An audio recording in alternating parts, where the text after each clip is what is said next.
Good morning, everybody. Thank you so much for being here. Today is a historic day for Denver. We are delighted to celebrate a major step forward in our mission to bring Denverites out of homelessness and hopelessness and into housing and hope.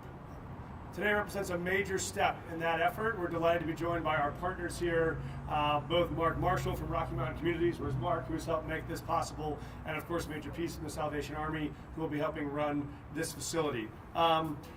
We will open this location to bringing folks today out of encampments and into housing. I was there Saturday night talking to folks who were getting ready to get packed up to move here.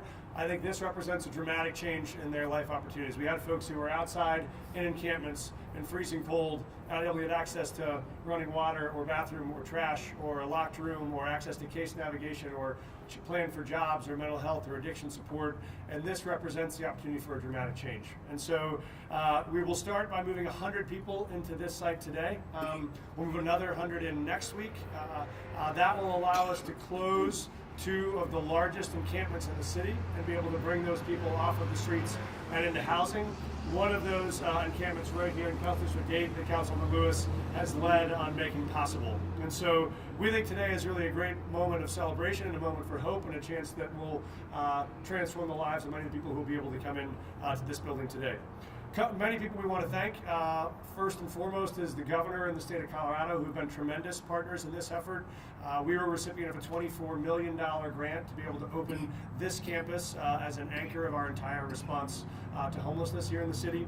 Obviously deeply grateful to the Salvation Army, who will be our provider, and to Rocky Mountain Communities, who's been our partner in acquiring this. But probably no one has been more steadfast and committed to this effort than the councilwoman who has courageously represented this district for what seems like years, I'm sure, for you, but only about 120 days. But she has really been a force to advocate for those who need access to this transitional housing and for the community members who want to see it be a success. And so I'm grateful to be standing with her here today and introduce her to share some words about this historic moment. So introducing Councilwoman Chantal Lewis. Thank you so much. Yes. Good morning, and thank you so much, Mr. Mayor. I really appreciate it. Today is another great day in Denver. Housing and homelessness have dominated community conversations in our city. Too many people face desperate situations as too few housing choices continue to limit the stability of residents. Coupled with ongoing concerns about wages not keeping pace with the rising cost of living and American inflation. We're all too familiar with the statistics that 2/3 of us are one unexpected $500 emergency away from facing real crises, teetering on the edge of facing homelessness ourselves.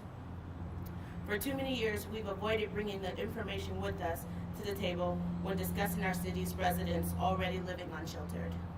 Playing a cruel version of whack-a-mole, those trying to find stability would face the inevitable morning when they were told simply to move along. Move along to where? Under Mayor Michael Johnston's leadership, we have been working to answer that question.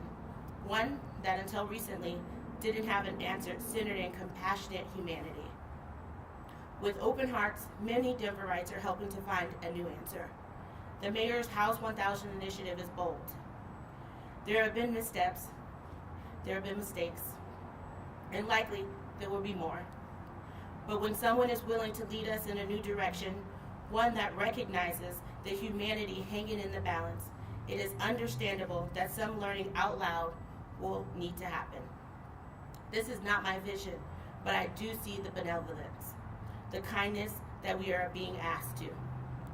And despite the difficulties in doing something new, I am proud of the hard work for so many, including myself, have put in seeing this start.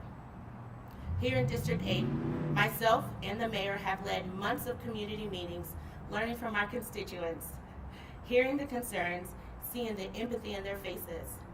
Denver District 8 should share collectively in that pride. We've helped more people out of encampments and on the path towards permanent housing than any other in the city. Today, with the first group of people being welcomed into this new site, we can see the vision ourselves of all the hard work being turned into the real results. I have shared my concerns many times about concentrating poverty in historically neglected corners of our communities. and the mayor's plan to address the citywide issue by involving the whole city will ensure that this does not happen. I'm confident of that. A confidence bolstered by others seeing our success in following our lead. I look forward to more sites opening across the city and seeing fewer people suffering on our streets.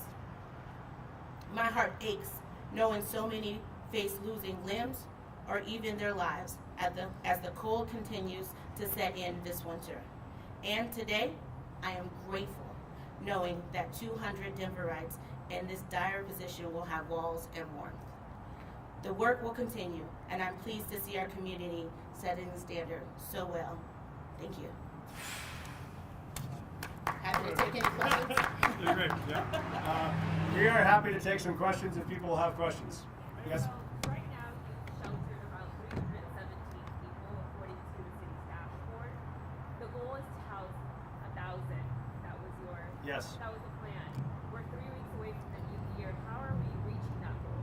Yeah. So this over the next 2 weeks, the moves into this site will put us over 500. So we'll be past the halfway point with this site.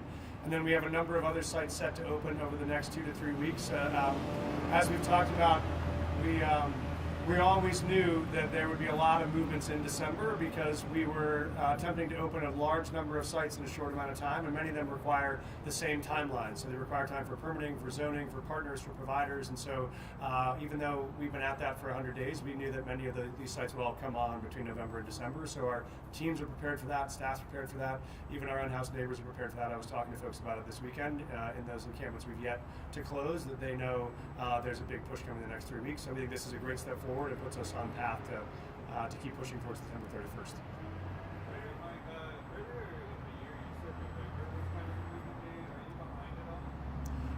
I don't think that we're behind. I think we just one of the things we've learned, obviously, is the complexity of what it takes to build, prepare, staff, open even a single site, let alone 6, 7, 8 sites across the city. I think I've used the example that previously, before Councilwoman and I arrived, an effort to site a single tiny home village in the city of County Denver took about 3 years to site one site for 40 units. So we knew to site 6 to 8 sites for 1,000 people would have a great deal of complexity. What's amazing is that providers like the Salvation Army have stepped up around the city to say, we'll find the teams, we'll find the support, we'll build the provider networks, we'll get the real estate, and we'll get across the finish line. So we think we are still on pace to be successful, and we're incredibly grateful for how hard city employees are working to get us there.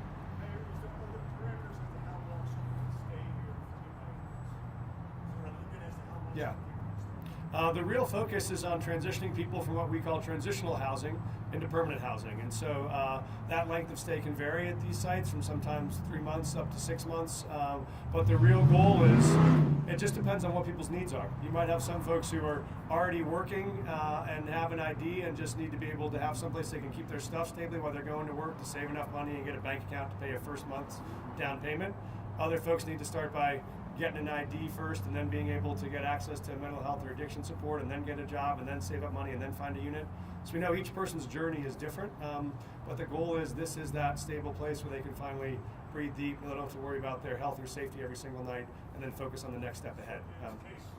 It's case specific, but this is what's powerful is we call this sometimes a navigation center is because there might be 200 or 300 people in this site at any one day. But if we're successfully transitioning people up and into permanent housing, this might serve 1,000 people or more in a year who could move off the streets, out of homelessness, into transitional housing, and then into permanent housing.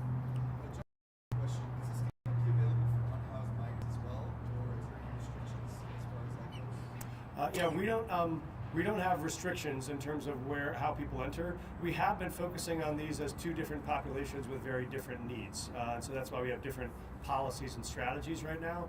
Most of our migrants, when they arrive, their biggest challenge is documentation and work authorization. And so we are immediately, and many of them, as you may know, arrived in Denver with no plan to come to Denver. They had the governor of Texas who put them on a bus and sent them to Denver, and they have family in Chicago or had a job offer in LA, and all of a sudden they were to say they knew nothing about.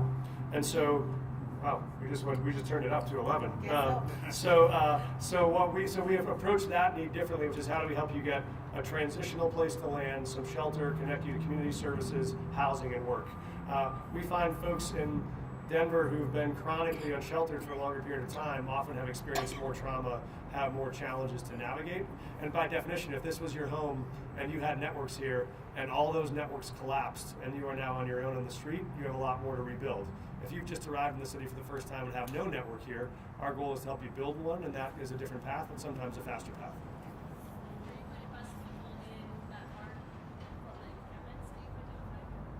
Our real target today is to try to help close. I mean, the goal of this entire effort has been to meet people where they are at the greatest risk, which is in street homelessness right now, and both be able to get them access to housing and to then close those encampments so that we can reactivate those parts of the city. And so today will represent a major step forward, as these will allow us to house and close two of the city's largest encampments. So all of the folks that are coming in today will be coming, and the next week will be coming from both downtown around 21st and Champa by the post office, and from 48th and Colorado here in Northeast Denver. Are you still expecting the micro-communities to contribute towards the 1,000 goal this year? Sorry, say that again? Are you still expecting the micro-communities to contribute towards the 1,000 goal this year? We are. We are still pushing forward on pace to try to do those as aggressively as possible. Each individual site has different complexities around water or construction or electricity or construction timelines, but we are pushing all of those aggressively still for 2023. Yeah, most of the sites, in addition to this one, we'll bring on in the last 2 weeks of the year. And so this will be the big opening site we'll do for the next 2 weeks. Then we'll bring on 2 to 3 more sites in the last 2 weeks of the year. Time for one more. Councilwoman, you said that this is a bold initiative, but you also said that mistakes were made along the way. Kind of walk me through that, what mistakes were made, and how you guys are going to be fixing it for the future. Yeah, I think when you try anything new, right, it's difficult to be a visionary. I think the mayor is certainly a visionary. And so as you were building the plane and flying in at the same time, I think there's oftentimes an opportunity to make mistakes. And we've learned from those mistakes, and we're growing from those mistakes. And I trust that I'm able to be able to support my council members who will have sites coming online in the future to be able to avoid some of the missteps that we've seen, as well as in partnership with the mayor. Thank you. I would just add that I think this is exactly how city government is supposed to work. Is the councilwoman's job is to hold us accountable, is to identify mistakes, is to help us improve them, is to represent her constituents, which I think she's done incredibly. I think the success of this site and our other sites is a result of her deep dedication and a result of a collaboration and a result of her willingness to tell me each time I make a mistake and then get better. So we welcome that feedback. Exactly. Any other questions? All right. You've said in the past that people need to be housed for about 14 days to be counted towards that goal. Doesn't that push your real deadline to about December 18th? No, our goal is to get people inside right away. That is the first step. We have many long-term goals we'll be tracking, including not just are you staying housed, are you accessing services, are you getting a job or long-term benefits, are we getting into permanent housing? And so all those metrics we'll be measuring ongoing. Our goal really by December 31 is to get folks inside, to get them off the streets and into transitional housing and shelter. And we'll be holding ourselves accountable to all those metrics much longer than just 30 days. But for the House1000 goal specifically, is there a cutoff point where mathematically you can't? No, I think our target has always been to get those folks indoors before the end of the year, and then to make sure they've stayed indoors. You know, if there are folks, we have some folks who have already come in and have already transitioned on to permanent housing, and so we would still count that a long-term success. If there's someone that's come in and has already returned to the street, we would not count that as a success. One last question for you. Is this a move-in day or a sweep? Because the press release said move-in day. Is it essentially just a homeless week? I'm really glad that you asked that, because we want to introduce a new term into the vocabulary in Denver, which is this is a resolution of an encampment, or sometimes we'll call it a closure, which is, as Councilwoman so eloquently said, before the sweep was a move to where? It was a move to nowhere. These are actually closing encampments because you're moving folks into housing. So we view this as the gold standard. What we want to do with all encampments is resolve them. We resolve them by closing them and bring people into housing. So today is really something to celebrate, which is moving people out of those encampments and into transitional housing. Thank you all so much for being here and for having us. Thank you. Good work, team. Thank you so much. Thank you. Appreciate it.